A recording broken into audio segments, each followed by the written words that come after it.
Okay, I'll text you. Okay. Love you. Bye. Well, guys, this is the behind the scenes of Hidden Gems. We have Bri Springs in the studio today, which we're so excited about because she is booked and busy. She is a busy girly. She has lots of things going on. And I like for our guests to introduce themselves. This is your camera, to our Hidden Gems community and tell them about you. Ooh. What's your title? What would you say about yourself? Oh, okay. I would say that I'm a 9-to-5 corporate girly who loves work-life balance. Mm-hmm. Even though I'm constantly busy and I feel like I'm constantly doing something, I say I really like balance because I obviously really love and enjoy the finer things in life. So I'm all about self-care. Mm-hmm. I'm all about traveling, taking that vacation, Mm-hmm. spending time with my friends and family. And that's all part of the balance. Yes. So I feel like I share a lot of that through my life on Instagram because I'm also an influencer. Yes. So in that, I try to do all of those things. But yeah, everything. A little bit of everything. Yes. Yeah. And just trying to find my way. Yes. As a late 20-something-year-old. Just, It's crazy to say. living in this big old city. It's so hard. It's so hard. It's like, is the city hard? Do you think it's a city that's hard? Or do you think it's this age range? Do you think it's like this post-COVID-ness, which I talk about with my friends all the time? It's like, it wasn't this hard before COVID because it don't feel like it. That's fair. I wasn't here before COVID, but I do think it's the age range. And I think it's just how open-minded and willing to get out of your comfort zone you're willing to be because I feel like I moved to New York at the perfect time. It was post-COVID, so everyone was wanting to be outside. Yes. So when I moved here, it honestly felt like I was out of college again, all over again. Like my first 2 years out of college was wild because you got to have all the freedom of being a young adult like you were in college, but with an income. Mm-hmm. And so my first 2 years in New York felt very much like that because everyone was just ready to be outside and everyone was ready to like spend. Yes. So it felt easy. Yeah. However, like New York is just hard because there are just days that you have no control over that make it really challenging. Like, for example, I'll tell you a quick story of how I was trying to get to the airport on one of my first weekends in New York and I actually had no money because at this point I couldn't do content because this was coming right off The Bachelor. So you moved to New York. So you were in California. I was in California. You're in California. You went on the show. I went on the show. I went on The Bachelor. Then on The Bachelor. Then you moved to New York after The Bachelor before it aired. Or after it aired. After it aired. After it aired. Right after it aired. But we were still under contract. I was still under contract. Yeah, for all our listeners, there's a contract where like there's a gray area of like when you can't post or can't promote things because you're like have to be basically available for the show. Right. So it was that in between time. Yeah. So you had just moved here. I just moved here. I honestly don't even think I'd started work yet. Like I had saved just enough money to get me into my apartment, paying first month's rent, security deposit, and furnishing it. That's how much money I saved. Okay, we're going to get back to the airport, but why did you move here? What made you want to move here? Ever since so after I graduated school, I started working at Meta and I was doing PR comms at Meta. So your first job? That was my first job out of school. Okay. So my job was very heavily based in San Francisco in Menlo Park. And it was also heavily based in New York. Yes. Meta also has an office in New York. Yes. So I actually spent a lot of time in New York as working for Meta. And I had a lot of friends that lived here. Like some of my closest friends from childhood all lived in New York. So every time I came here, it was amazing. And I always heard from my coworkers like, you gotta live in New York at some point. Most people in San Francisco are truly bi-coastal in the sense that if they lived in San Francisco, they had come from New York and vice versa, or were living in San Francisco and planning to move to New York. Okay. So it was just always something I wanted to do, and always something people told me you have to do it. Period. So I did it, and what better time than to do it after The Bachelor, after I'd quit my job, and I was kind of sort of starting anew. So in what made you like kind of transition, pivot, want to do that in this time in your life? Like, what was it? Well, you were just really, the show was very much like flipping a page for me, because going on the show, I was ready to quit a job that I had had for a few years, and I was ready to get engaged. So I really thought that I was like, aren't we all, babe? In this new, we are. No, it's crazy. I'm crazy. I really thought I was in this new era of like life. Mm-hmm. Like I was a real grown adult. Like, okay, I quit my job, have some money saved. I was about to get engaged. Period. So I thought, and I'm going to move to New York with my boyfriend who lives in New York. I mean, with my fiance who lives in New York. Yep. And I was going to live happily ever after. Yep.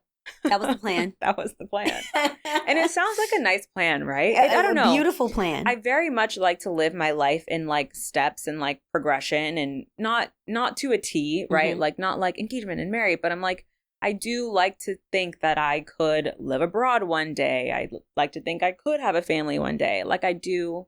I'm willing to try new things. Right. And you see yourself in those roles. Yeah. Right. Yeah. Okay. Wait. So go back. Let's rewind to the airport. We're in New York now. So I'm in New York now. Yep. After the show.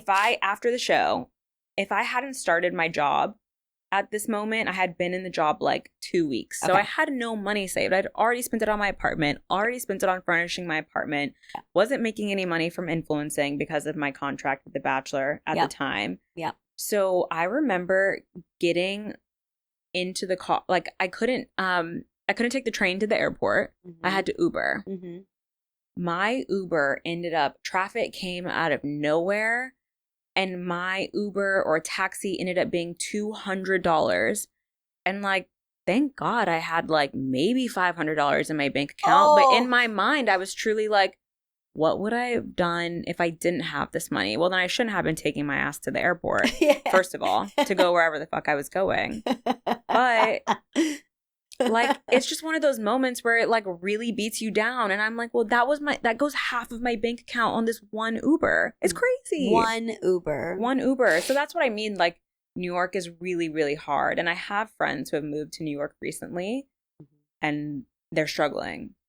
It's a struggle. It can be a struggle. And I would say at this age particularly, I was lucky in the sense that like I had people who are ready, who welcomed me with open arms, and everyone was about getting to know new people and hanging out. But now I'm in this phase where it's like, it's cuffing season. Most of all my friends are getting engaged, or if not soon to be engaged. I don't like going out anymore, so I don't usually go out. What do you mean by out? You mean like lounge out, drinking, right? Out till 4 a.m. We're dinner girlies. A dinner girly through and through. Yeah. Like, that's all I have room in me to do. But I have friends who still love to go out. They are still really social. That's what energizes them. Or they're just going out because they're still fucking single. Like, me. Yes. You know what I mean? And it's really fucking hard. Yeah. It's really hard. Yeah. And so in my mind, I'm like, oh, brother. So New York is hard. And if you're listening to this and you don't live in New York and you're like, bitch, it's hard everywhere. Yeah, well, it is hard everywhere. It is. And I also think that there has to be something said, and I've been talking about this with my friends. It's like, I feel like something has to be said about the pandemic happening. Yeah. Pandemic happened, and it turned everything upside down. The economy, jobs, influencing, the state of influencing is not what it was, there's so many more content creators. There's so many things happening. So there's just like, and then also dating. Yeah. People, there was a mass like coupling, I think, after the pandemic, and then it was just like, now there's a mass, there was a mass coupling and uncoupling, maybe, right? Like after the pandemic, both. So then people are like, the dating world has gotten really serious. Yep. Are very unserious. Okay? Yeah, so, wow. Right? It's like you meet someone and it's just like, yeah, baby, this ain't gonna ever go nowhere. Yeah. Or you're like, wait, so we're getting married? Like tomorrow? Yeah. Oh, so God. we're engaged. I hope not me. You know what I mean? Like, it's Yeah. like one of those situations, right? It's like you go 0 to 100. It's like we just met. We're living together. Wow. You know? Yeah. Right? So, I do think that things, or at least maybe it's always felt like this, and we're just at that age where we feel like, oh wait, now it's all happening. Now it's all happening. Yeah. Oh boy. So, with that said, you are feeling the remnants of New York. Yes. I know about maybe beginning of the year, you were thinking about moving back to Cali. I was, yeah. And then I still think about it every day. Because you miss your fam, or I mean, Well, I have no family in California. Oh wait, where's your mom again now? My mom's in Boston. So my mom is a 4-hour drive from here, which is really nice. It is nice. So why do you want to go back? So I went to school in California, then I lived in California after school for a few years. So I spent a total of 7 years there, and there's just nothing like it. I really just, I don't know. I'm a weather person. I'm a vibe person. It's definitely one of those days where we used to beg for it to rain in college because every day was sunny, and that meant we had to do something. Yeah. And I kind of miss that. Yeah. I miss being able to want to have this feeling of being outside all the time. I miss the beach. Yes. I miss the water. Like, I miss my runs where it was just like the Golden Gate Bridge in the background every time. Like, there was something about California that really felt like work-life balance, whereas New York, I don't really feel like I try to prioritize it, but it always feels like I'm struggling to prioritize it. Whereas in California, I just feel like by merely sitting outside, you already feel a little bit more at peace. Well, I think that has something to do with the fact too, it's like in New York, you have to travel in order to get that balance. Right. Whereas in California, like you said, you can just walk outside and see palm trees. Exactly. And you're such a traveler. Exactly. You know? And it feels like you're in a different place already. It doesn't really matter where you go. I'm missing a blue sky every day. I get you. I get that. And that's all it was too, right? Like, New York is very dependent on, or at least to me and in my circle of friends, it's very dependent on your social life. And I'm at the stage where I really just value me time, home time, like just personal growth and reflection. Yes. And it's so hard to do that here. Everyone is constantly always outside. It's just a lifestyle that it's really hard for me to keep up with. I see.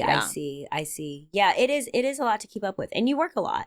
Yeah. Right? You work a lot. And it feels like I'm always constantly working. Yeah. And that's not to say that like I'll get to California and all of a sudden things are going to be better. It's going to be more magical. But, you know, when I start to think about the future and like I think about, okay, I want to buy property eventually. I want to stop paying crazy copious amounts of money to pay rent and to live here. Like I think about settling those roots. That's in California. Yeah. And, you know, there's something to be said about networking in New York. If you're going to live here, you kind of need to use this time to meet people. Always. And if you're constantly working, the only free time you get, because you have a boyfriend, right? So you obviously have to have bay time. But it's like the free time you get, you're seeing your friends who are actually your friends. Yes. It's like it leaves, you know, little time to meet people, network, and things like that, right? Yeah. And so, I'm like, if you're living in New York City and you're not networking, you like... And it's true, right? And that's what I meant about you have to be willing to get out of your comfort zone to really thrive in New York, because I am like an extrovert introvert. So I do love meeting new people, and I am very sociable when I have energy. But there have been so many times where I have to force myself to do something that I don't want to do, whether it could be an influencer event one night that I really don't want to go to, but I know I should. Yes. Or a group of new friends that I met and they invited me to go out and I'm like, I'm just so tired. I force myself to go. I will say 9 times out of 10, every single time I force myself to do something, I've never regretted it. And I've had these long lasting relationships with people that have honestly only just like helped. Yes. And made my life 10 times easier. Mm-hmm. And I have new friends, which is always great. Yes. But you just have to be able to, you have to be willing to do that. And some people aren't. Oh, excuse me. Sorry. Bless you. Thank you. Yeah, some people aren't willing to do that. I feel like you are very social and you're also really open to networking. Yes. So it's like you get it. And I don't know if you have anyone in your life that you see as just not that way and they struggle a little bit. Yes. I do know people like that. And I also recognize that the layer of social anxiety that a lot of influencers have, a lot of people have when, you have to go to these things and you have to feel like you're on. Yep. Right? The switch is easier for some people and not for others. Yes. So I recognize that for sure. But I also recognize that, where you put your time and effort is super important too. Mm-hmm. Right? So, okay. So then you're probably going to end up back in California is what you're saying to us. Yeah. Eventually. Eventually. Who knows? Yeah. I mean, I also literally started dating my boyfriend thinking it was going to be my ticket to LA. Because when we started dating, he lived in LA. He lived in LA when you started. I remember that. Yeah. I do remember that. So we were doing long distance for like 6 months. So what made him come here? Me. Okay. There was a lot of things. There were a lot of things. He actually conveniently, right before we started dating, took a job that's based in New York. So that was helpful. So he was already always going to be bi-coastal. Mm-hmm. We started dating. He's about like 6 months into his job. And then he realizes, actually, I kind of need to be in New York to do this job.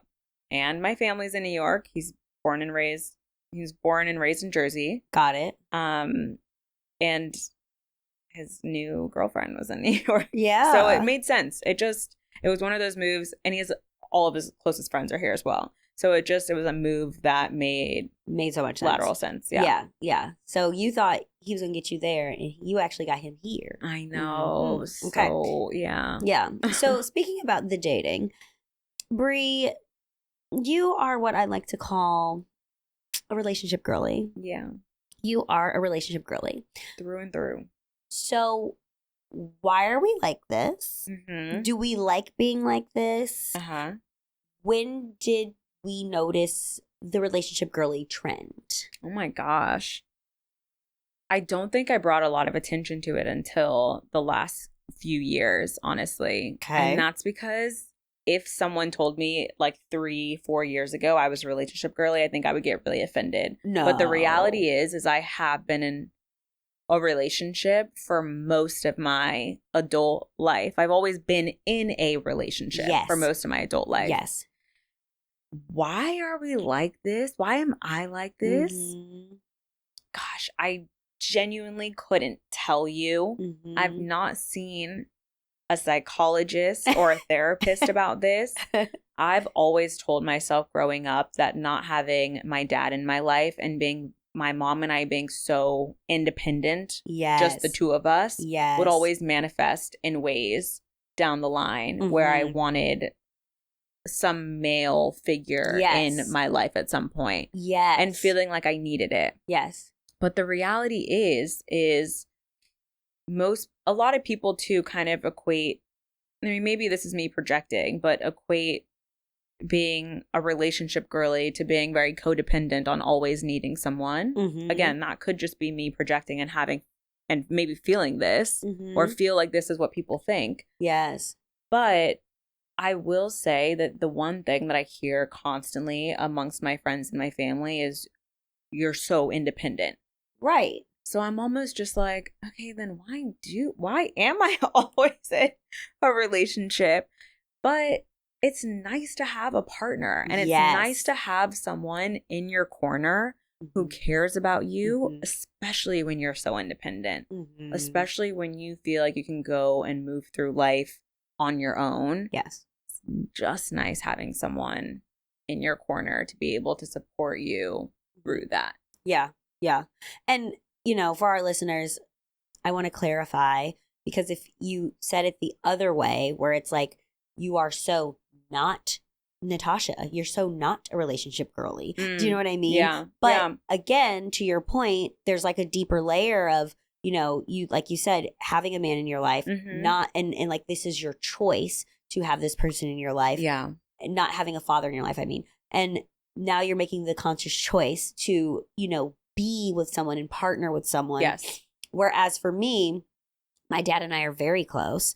I have 3 brothers, you know, and so externally, I seem probably very independent, but no, baby. Yeah. I'd be like, Dad, do this, brother, do this, brother, do this. Wait, like, I love help, that. you know? Yeah. I have so many guy friends who are always like, I'm like, can you hang this for me? Can you do this? Natasha, you know what I mean? Yeah. It's like, I mean, it's the one, it's like in my apartment, I have that big ladder stepping stool because I'm just, and having my boyfriend now, he's like, you know, I could get up and grab that for you, right? And I'm like, I don't need, what do I need you for? Honey. And I'd be like fuck and this ladder. Truly, well, I noticed and it. He's really tall. So I would have been like, what ladder? I noticed it in so many different ways where it's like, I really do just have a man here who could totally do it, but I'm going to end up doing it myself. Yes. And I will say too, like, a lot of my friends in the past that I have, like, my friend group and I are really split. Like, half of us have always been in,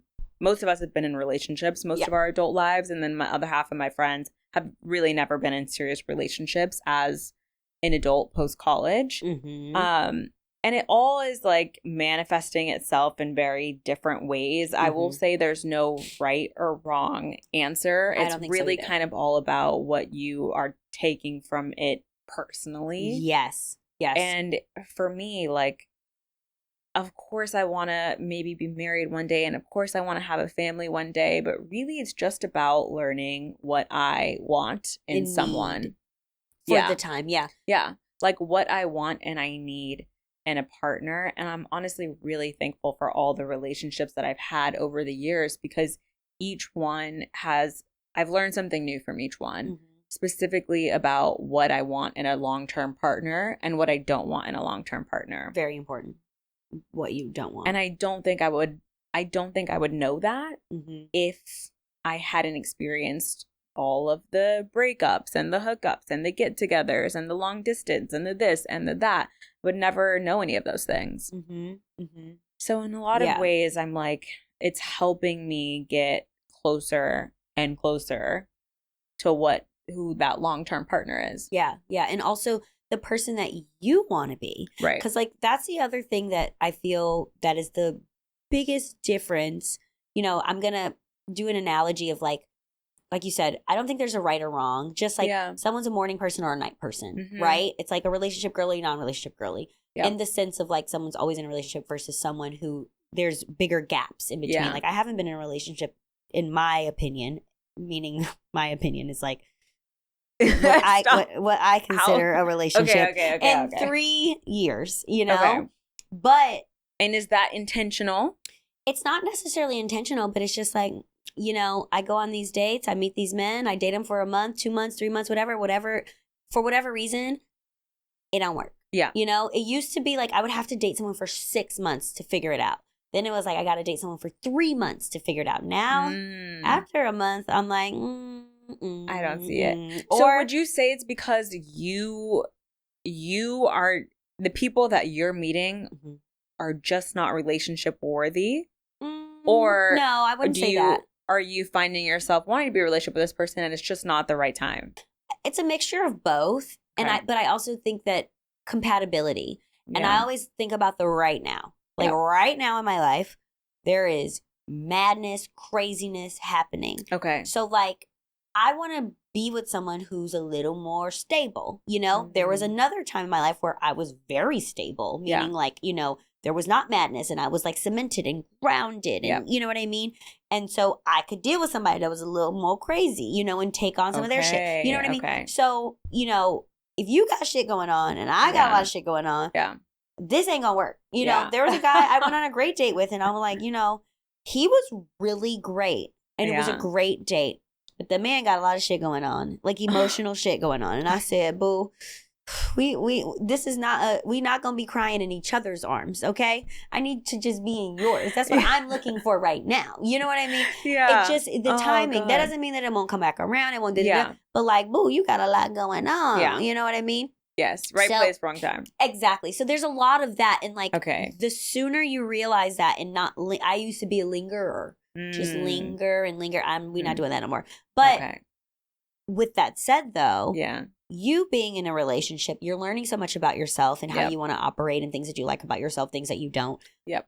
And that's how maybe you learn those things. Yeah. Whereas for me, when I am by myself, that's how I learn those things. You know what I mean? Yeah. It's like I learn so much about myself when I am by myself. Right. When I get into a relationship, it's almost like I'm so compromising, or I'm so interesting. Do you know what I mean? So it's interesting. Like their life and our meshing the two lives. It's almost like, I don't want to say I put my shit on the back burner. That's not true.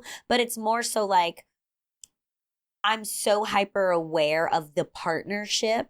Wow. That the collective matters more than my shit or his shit. It's like does that make sense? Yes. We are so different in that way. Yeah. And truthfully, like, so I live with my boyfriend now. Yes. First man I've ever lived with in my life. Wow. My entire life. Okay. I genuinely don't know how my mom did it at age 37 when she did do it. Because it is so painful living with a man. Like, it's different. It's so different. And I'm sure he feels the same way. It's like, where did all this shit come from? No, oh my God. Like, where does all of this shit come from? Don't even get me started on the content days. Poor man. But I will say I'm going to learn so much in this process because I have a very independent mindset. Mm-hmm. And I did live alone for 3 years in New York. And my last relationship that I was in was long distance. So like, I very much functioned alone, if you will, from time to time, unless we were together in the same city. Right. I'm now having to learn about this compromise and compatibility and what's good for the collective. Yeah. Because it's always been me. What do I need to do for myself? What do I need to do to get here? How can I do this? Yes. I have not been thinking about we, and it really shows now living with a partner. Yeah. I was oblivious. Yeah. And but also too, we are products of our environment, right? Growing up with a single mom. Right. It's another thing, just whereas my parents are still together. So I see my mom, when it's just us, when my dad is home, it's them. Do you know what I mean? Yes. Like it's there. I see her switch and shift. Mm-hmm. I can see it happening. When I was younger, I didn't understand, obviously. Wow. But now it's like, depending. And my dad does the same thing, though. It's like when he's doing his thing, whatever, when he comes home, it's like there's a switch, there's a shift that kind of happens, right? Well, it's as simple as like, when I cook dinner or when I make a smoothie in the morning, I'm making it for myself. Oh. And then next thing you know, you hear, old boy in the room like, where am I at? Are you making smoothies? And I'm like, I forgot about you. I know. Wow. That I have struggled with. Yes. I really have. Yes. And whereas for me, I'm actually foregoing my ingredients that I would put for myself because you're here. That's the beauty of difference and differences. And that's why I like to talk about different perspectives on the podcast, because no matter if you're listening to this and you're like, oh my God, I'm just like Bri. Oh my God, I'm just like Natasha. We're figuring it out. Right. That's what it comes down to. We're figuring it out. At the end of the day. It's like, we're figuring it out. And the more, hardships, the more relationships, the more experiences, the more yeses, the more nos, like that all, you use all of that to help inform kind of your path. So I'm really just figuring it out still. Yep. I feel that. So let's get into career a little bit. So you went to school for finance. Mm-hmm. And when you left school, did you know what you wanted, because you went from finance to a PR job. Yeah. Right? So yeah. did you want to work in PR? Was it like, let's just throw things at the wall and see what sticks? How did that process happen? I was really majoring in finance and was applying to be a financial analyst when I was a senior in college. Okay. I was applying I had an 8-hour interview at Wells Fargo to be a financial analyst. Wow. That whole path was in order to obtain a degree that was going to be very practical once I graduated. Because if you asked me in college, I wanted to major in history to go to law school. I wanted to major in international business because I loved to travel. Right. All of the things. I can see diplomat, Bri. I can see it. I can see it. I see it. Not. Everything happens for a reason. Yeah. Finance ended up being it. And it was, I actually didn't end up getting that financial analyst job at Wells Fargo, thank goodness. And I was about to end up going into some recruiting job, which no share to recruiting, because I have some very fantastic recruiters in my life right now who are really great at their jobs. But I was about to go into a recruiting job, and one of my sorority sisters came to visit one day, asked me what I was doing, and she was like, why don't you come work? Why don't you work in PR? Why don't you work at Facebook? And I was like, never thought of that. Well, I literally hadn't thought about it. Never taken a comms class in my life. Didn't even know what PR was. Because I was in the business school. So I only took business courses, business related adjacent courses. Yes. And so she ended up sending me an application to apply to Facebook for their intern program, an intern rotational program. Yes. And I was like, well, I'll just apply. I know I'm not going to get it, but whatever, we'll see. And I applied and I got it. Wow. I got it. I actually remember it was on the drive to Coachella senior year, Beyonce, where I found out I got the job. Wow. And it was just, I was raging. And you were like, who run the world, girls? Right. It was it was one of the more happier experiences in my life, because I was really wow, I really did that. I don't know what your senior year was like in school, but ours was a lot of pressure. Everyone was getting jobs. Everyone was trying to find internships. Some people had jobs, some people didn't. Yeah. Some people worked at these worked these really big fancy jobs. Some of us didn't. So when I landed this, I was like, let's go. Yeah. Matter what? Matter what. Moved to San Francisco. I was making a 3-figure salary right out of school. Ugh.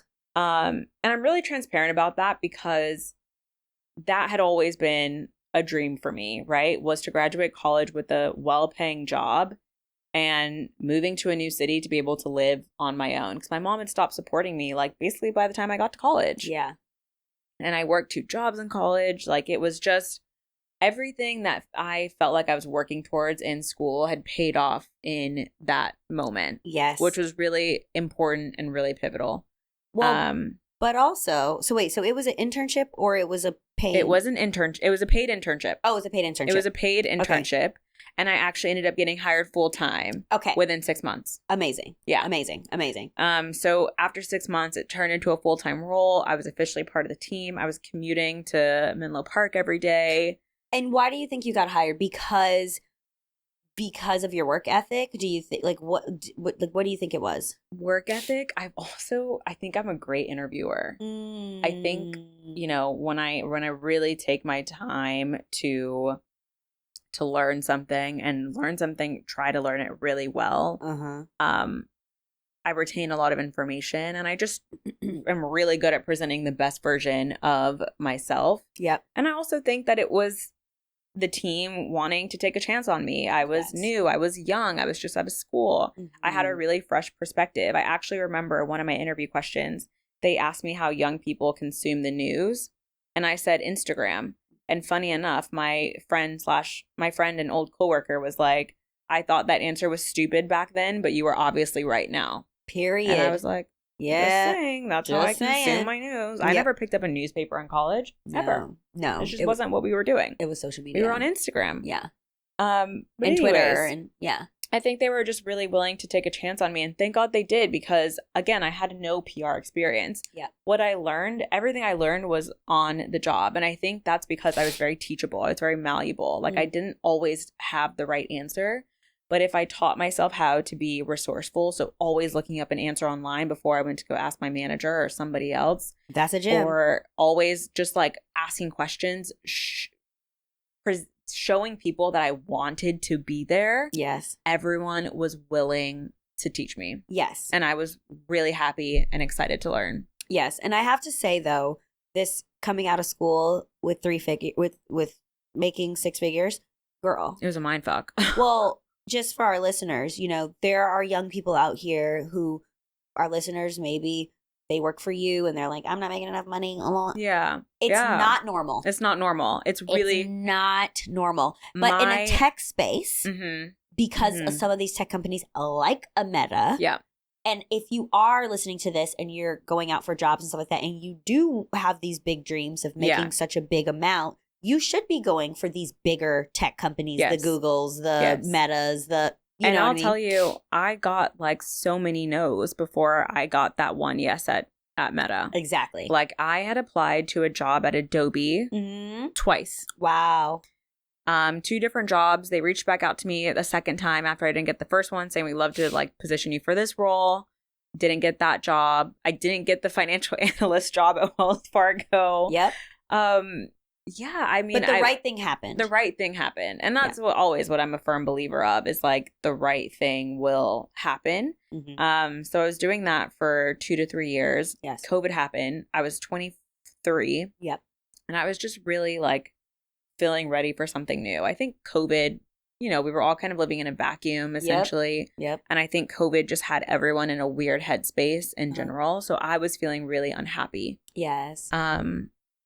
Which is why I decided to say yes when the show asked me to go on. The Bachelor. The Bachelor. Yes. Yeah. Yes. When I got called to go on The Bachelor, I said yes. Because we're going to have a switch. And that's a theme for a lot of people who go on reality TV. They're in a pivotal moment in their life, and they say, you know what? Let's just see what happens. Because we're ready to get married. I was willing to risk it all for marriage.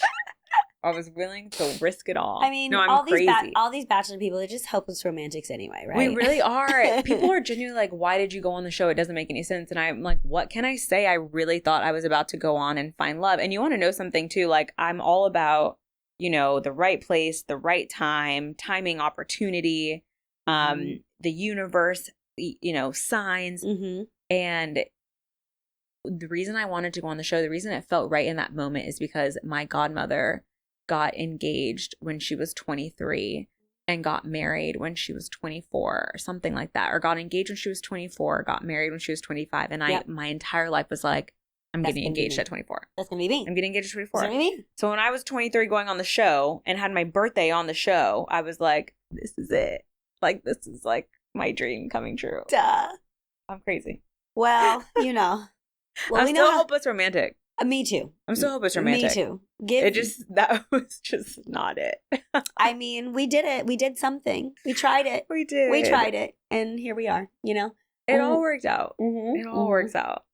So now that you are, now fast forward, we leave Meta, we do the show. Go on the show. We start influencing. Now, I come off the show. But you have always had a job. You never I've always had a thought, job. like, I'm going to go and do the influencing thing full time, blah, blah, blah.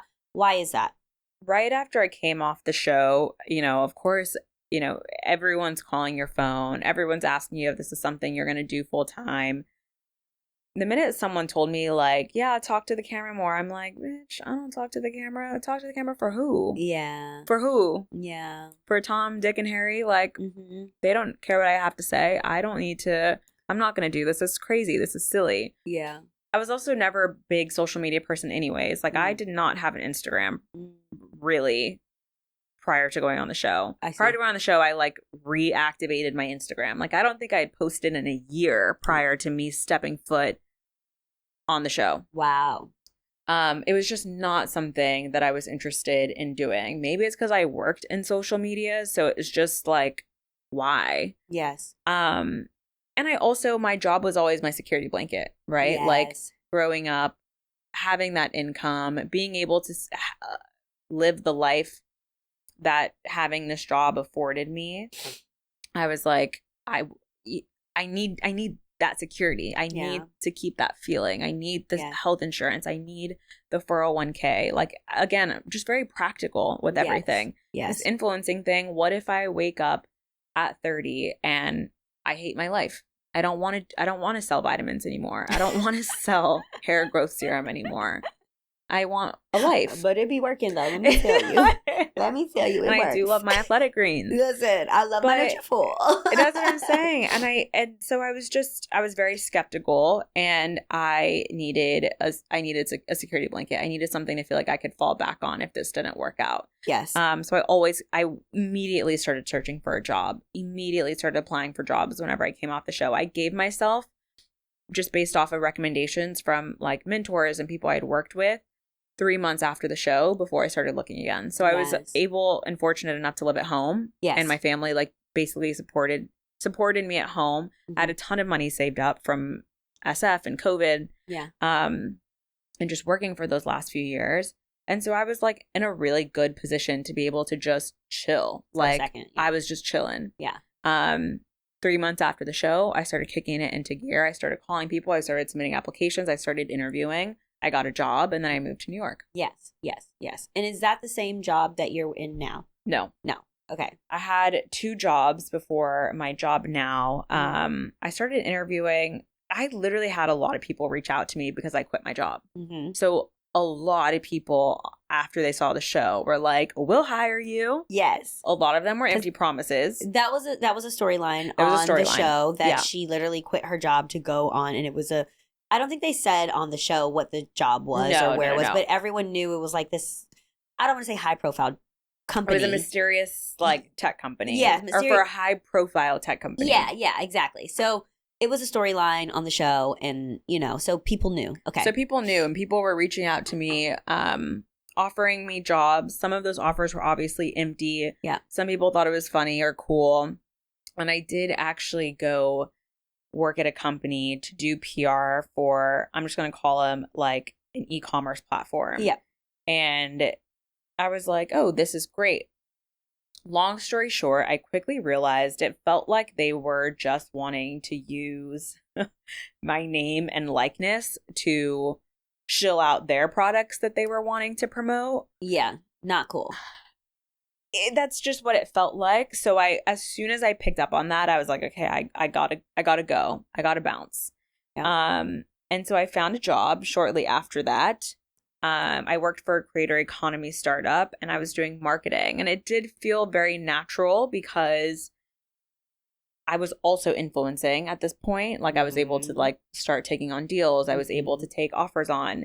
And so they really felt like they valued my expertise. Like if I was marketing a creator platform to any creator influencer to get paid, like what does that look like? And I was like, great, I can jump in and help. This feels awesome. It was a startup. Yes. Startup life was really, really hard. Super hard. Especially compared to coming from like a gigantic machine like Meta. Exactly. And it was great. I did it for a year, but ultimately like content marketing is just not my thing. Like my skills are better suited elsewhere. My skills are better suited talking to people face to face, writing for people, writing about people. Yeah. It was time. For me to make the switch. So I jumped from marketing back into PR. Some of them are some jobs in marketing are very interchangeable with that of PR. But PR was like ultimately my bread and butter. It's what I was most familiar with. It's what I actually felt like I knew how to do. So fast forward to my company now. I've now been here for a year and a half. It's a PR agency that's based in London. We have really big corporate clients. We have some celebrities. We have some consumer clients. It's great. Yeah. Like I really feel like this is what I'm supposed to be doing because I feel like I'm good at it. Yeah. And you can see that. Yeah. And it's really nice being able to kind of like be rewarded by your work. Like I will say my job is very rewarding. Yes. It's very like it offers kind of instant gratification. It's one of those jobs that offers instant gratification. So you're doing PR. and you're working with celebrities. And is it ever weird when it's like you're getting incoming events coming in for you to attend as a celebrity? Yeah. But then you're also working with these celebrities. You know what I'm saying? So funny. So, like, how do I actually got invited to an event for one of my clients. Okay. Like, that's how I'll say it. Yeah. And in those circumstances where by the client or by the PR company? By the PR company that was putting it on for my client. Exactly. Okay. Just a complete disconnect. No one knew. It was this person on this for this company reaching out to me as an influencer, me knowing this company because we work with them for our client. Yes. And it's so funny, but there are certain instances where work always comes first. Yeah. Especially when it is those rewarding moments and those rewarding periods. And I do have clients that I really love because it's work that I'm really passionate about. Mm-hmm. And it's work that is in my realm of like knowledge and expertise. So lifestyle, not so much high fashion, but mm-hmm. lifestyle consumer fashion. Yeah. But did you go to the event? Like what? No, I didn't go to the event. I didn't go to the event because there is like a line that I think you have to draw. When I'm at work, it's work mode. It's work Bri. It's work Bri. Okay. And I try to keep them as separate as possible. Really? And that's truly to not blur the lines between being unprofessional and doing what I do day to day.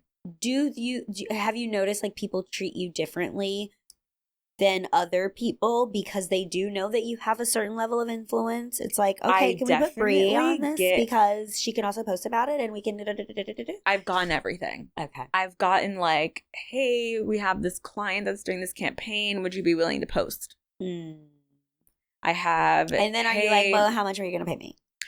Obviously, like, of course, that would be anyone's natural response, right? Yeah. And then I also have like, well, Bri's an influencer. Bri put the influencer list together, and that again, like these things come naturally, yes. like that stuff I have an eye for. Like, if you're putting together a guest list for someone's party, you know people, you have your finger on the pulse of things, right? And then I also have comments where it's just like, well, did you see what Bri was doing this weekend?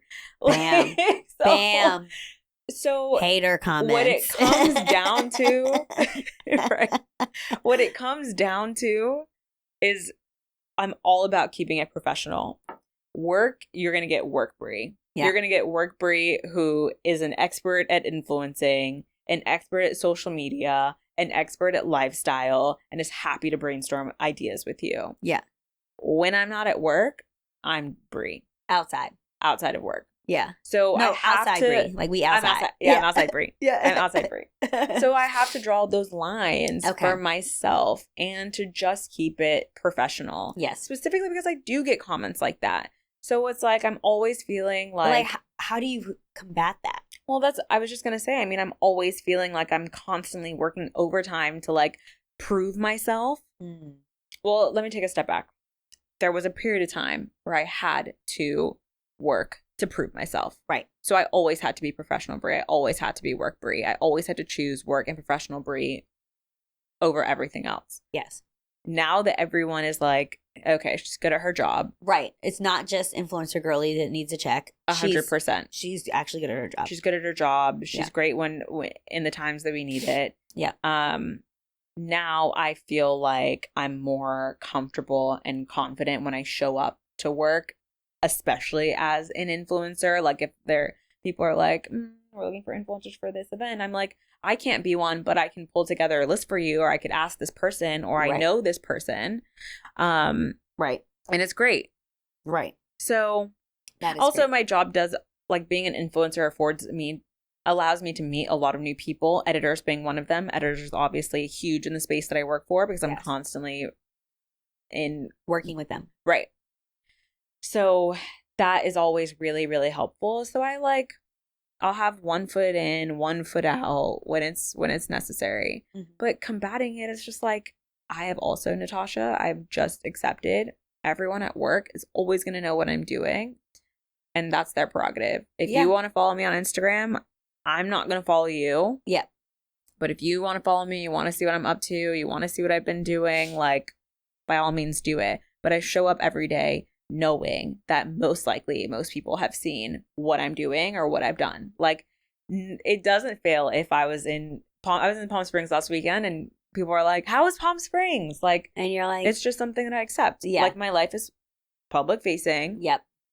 For the most part, I share most of the things going on in my life. Yep. So, fair game. Yeah.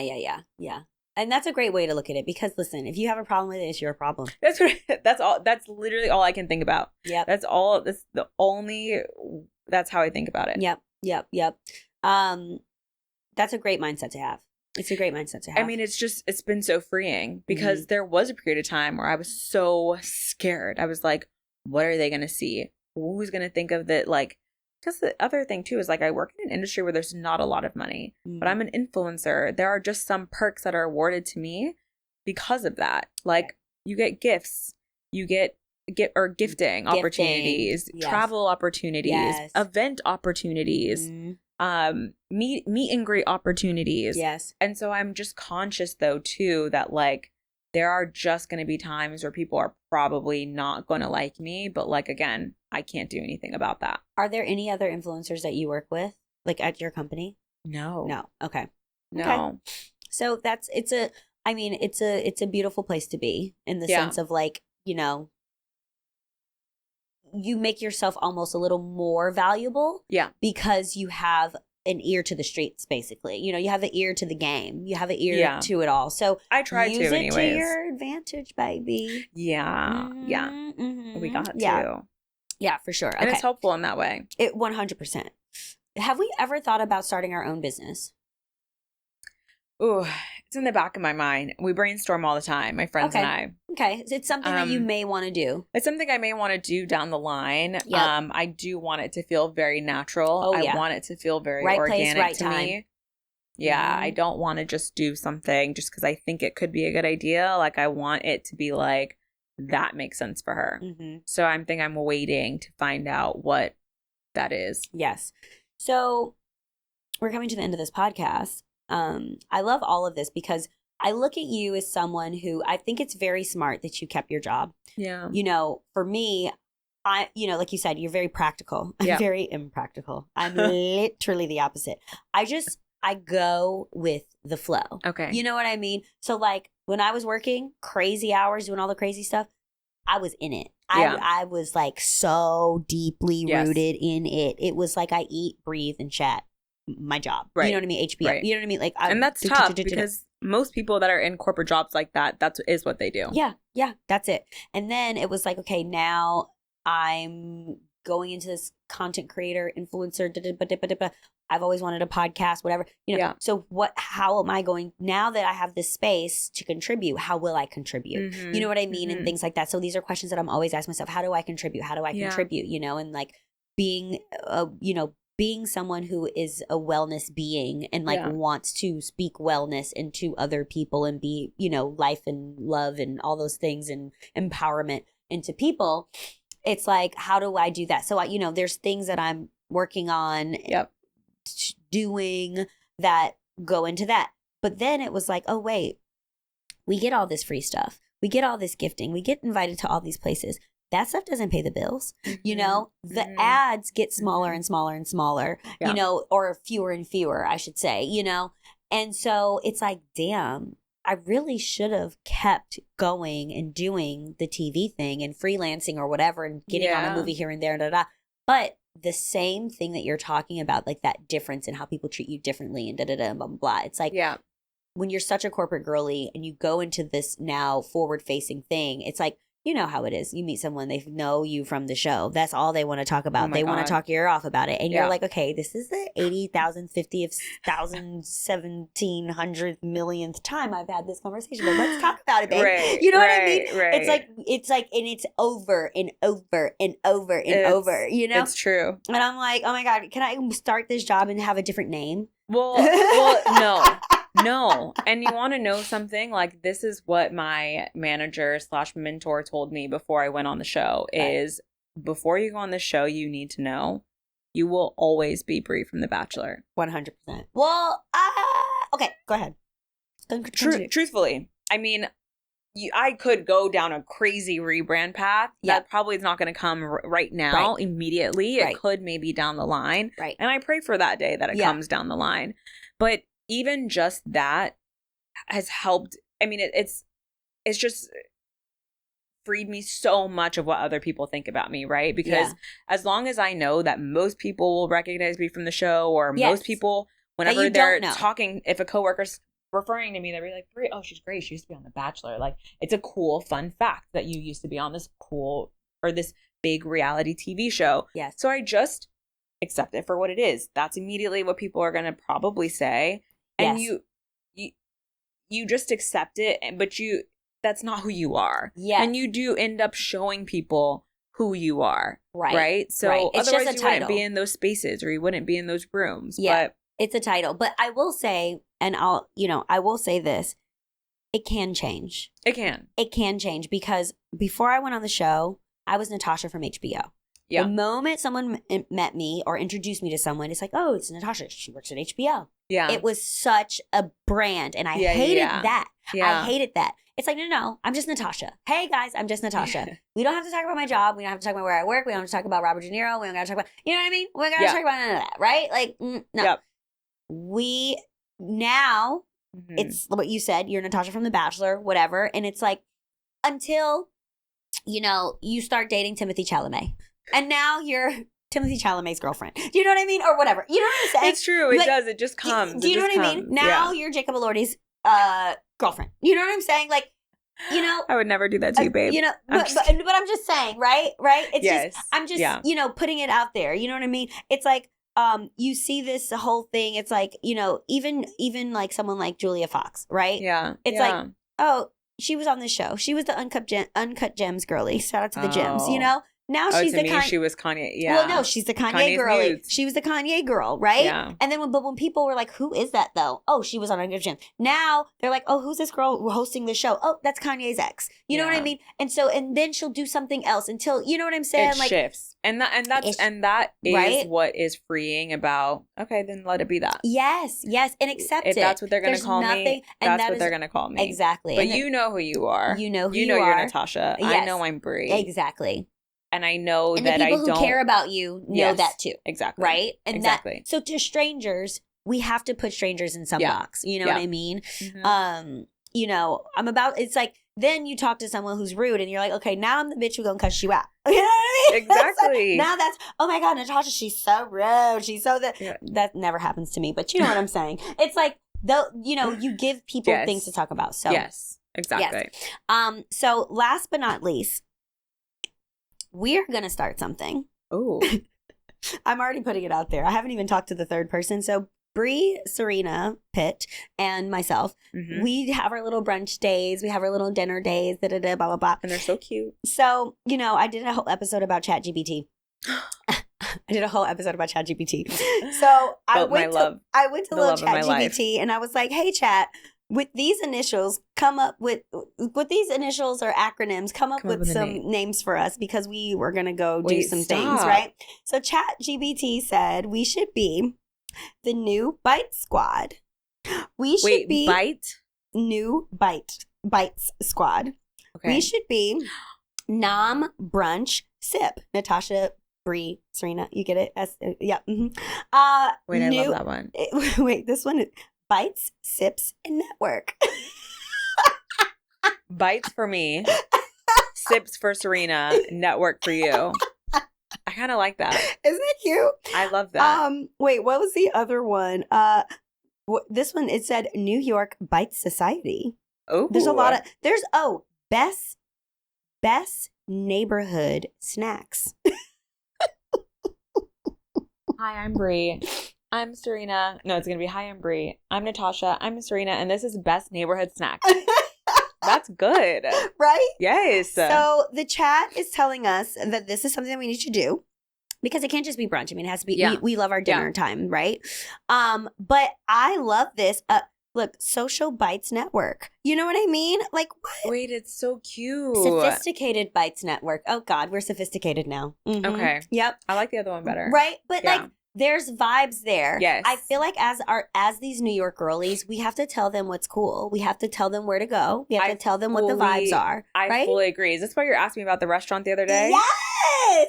So we have a group chat and I asked Bri and Serena, we're going to go to all of them. But Natasha, it's so subjective. What? Funny enough, I actually do only trust your and Serena's like restaurant recommendations. See? It's so subjective. And the reason I say it's so subjective is because I have friends. I love you so much. But I have friends who sometimes if we go to a restaurant, it's questionable. And it happens every time. Ooh, meaning the food, the vibe, the what? The food. Yeah, see, because I have to... I think I'm a bit of a food snob. But I have to ask these types of questions. I have to ask. Yeah. I have to ask, are you looking for a vibe? Are you looking for drinks? Are you looking for cocktails? Are you looking How old are you? What are you looking for? Okay, I like this. I can't just say, I like go this. here. No, I like this. We gotta, but this is why you're great, because you're a food snob. I'm not a food snob. I'm a picky eater, though. Oh. I am a picky eater. I am a vibe You're snob. Not a food snob. I'm okay, but you're a vibe snob. I'm a vibe snob. Honey, if the vibes Together are off. we go really if well. If the service is off. And Serena's both of those. Right? That's what I'm saying. Yeah. So, guys, my hidden gemmers, look out for that from us, and we will. Wait, but do you have a good restaurant recommendation right now? Well, what's the best restaurant recommendation that you just ate at? The best restaurant that you'd recommend that you recently ate at? I'm gonna be honest with you that like you can just walk into or what? I mean, Teresi is fantastic, right? But you can't. You could walk in there. You're gonna wait. Yeah, you can't really walk. Yeah, I walked in. But we waited 20 minutes. Okay, 20 minutes is not bad. 9:30 on a Tuesday. 9:30 on a Tuesday. All right. We're having fun, though. Yeah. It was spontaneous after work. For just like a real walk-in at any time, anywhere, you can sit upstairs in like the little lounge areas downstairs. I love Sartiano's. I love the vibe there. Love Sartiano's. I love the vibe. Love the food. It's a vibe. I'm a pescatarian too, so that's the other thing. It's like some places are very meaty. Yeah. There's a place in Dumbo, actually, that just opened. It's actually a London place that my friend is doing this helping with this whole pop-up thing. I have to send it to you. Yeah. I forgot the name of it, but it's like a Persian restaurant. Apparently, vibes. Food. Yes, all the things. Okay. A lot of meat, though. That's why I didn't go. They went yesterday, but that's why I didn't go. But it's you can't even get a reservation in London, apparently. Wow. And it's in Dumbo. So, okay. Need to go there. Well, my little secret is don't let the reservation stop you. You definitely should have a reservation as much as you can. But one, I solo dine a lot. Yeah. And if you're one person, you'll most likely get in. Especially at that bar. Yeah. I do also, my boyfriend and I, we just take risks and we just go out and we just end up putting our names in. I can't say that I've ever waited longer than 30 minutes. And we ended up just going, we always, when they say 20 minutes, we go grab one quick drink and then we get our text in 15 minutes, our table's ready. That's what we did at Teresi. Yep. So we did at Rolo's. Yep. But the best restaurant that I want people to go to so bad, Mission Chinese. I ate there 4 times. It's a pop-up. It's delicious. Based in SF. Here, pop-up in New York until Christmas. And I ate there 4 times during their last pop-up. Amazing. So good. Amazing. Yeah. So good. I'll give you my hidden gem for restaurant reservations for places. You know what? This is, and I get this from Paris, especially if you're in Paris and you want to go to somewhere fabulous. Go dress up, look amazing. Go on if you want to go on Thursday, go on a Tuesday or a Monday, looking fabulous, and say, I would love corner store. This is great for corner store. Go, I would love a reservation for Thursday, and you're looking fabulous for 2 or 4. If you say anything over 4, it ain't gonna happen. You know what I mean? Okay. But 2, you're pretty much guaranteed for them to look it up and be like, okay, we can do this. 4, but more than 4, it might not happen. So you're saying do this on a Tuesday to get the reservation on a Thursday? Yes, you have to go look. You know what I mean? And that's your best bet at places where it's like packed the fuck up, or they are viral on TikTok or whatever because so that is the tip, that is the gem. Literally go looking fabulous before you want to go, and obviously the sooner the better. You know what I mean? Make a whole thing of it. Look fabulous. Get your Carrie Bradshaw on. Put the big poof on. Whatever. And like, we want this fabulous girl in our place. Of course. Yes. Literally, if you do that, you will get the reservation. Okay. And if you don't get the reservation, y'all let me know in the comments or whatever. Let me know. But it has worked every single time for me. But go looking fabulous. Okay. Done. Well, Bri, that's our show. Thank I love you so much. I can talk to you all day, every day. I know, we could just We're gonna have our NBS, SBN. We should really do it. Right? Let's get us back in the stew next time. Right? Mm-hmm. Let's do it, right? Okay, amazing. We are going to be coming to you from a restaurant next time, talking about the vibes, the brunch, the food, the sips, all the things with Serena as well. She's not here, but here in spirit. We love you, girl. It's her birthday today. It's her birthday today. It's her birthday today when we're recording this. It's her Serena. birthday. Happy birthday, Serena. We love you. Can't wait to celebrate. Woo! Okay, so I will see you guys next week. Thank you. Bye-bye. Mwah. Thanks for listening to Hidden Gems with me, your host, Natasha Parker. Don't forget to rate, review, and subscribe. It really helps grow our budding community. Follow me on IG at Natasha Parker and the show at Gems with Natasha. Hidden Gems with Natasha Parker is produced by Gotham Production Studios.